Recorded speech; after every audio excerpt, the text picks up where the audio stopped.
Welcome to today's Bible study. In Job 33, Elihu finally speaks, not in anger, but in a voice burning with conviction. He claims that he speaks for God, offering Job a different perspective.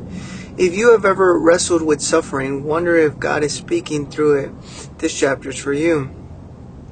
A breath, a calling. Elihu stands before Job, his voice steady, his spirit ignited.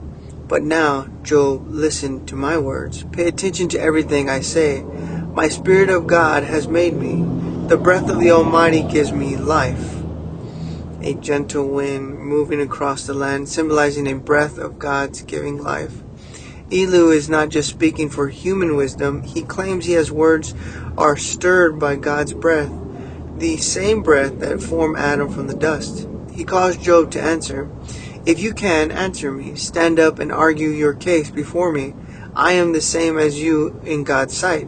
I, too, am a piece of clay. Job and Elihu facing each other, dust rising around their feet, both creating from the same earth. God speaks in many ways. Then Elihu offers a different perspective on suffering.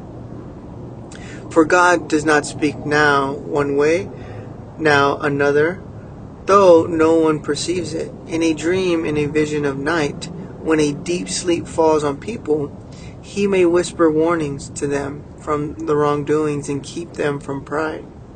A man sleeping faint with the whispering stir the air, unseen yet present. Elihu suggested that suffering is not always punishment.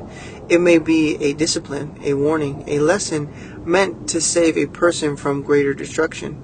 He paints a vivid picture. A person may be chastened on a bed of pain with a constant desire in their bones, so that their body finds food repulsive, but their soul loathes for choicest meat. A fell man pushing food away from his weary face. Yet in the depths of suffering there is hope. God is not silenced, nor is he cruel. He sends a mediator, a messenger, a one who brings a ransom.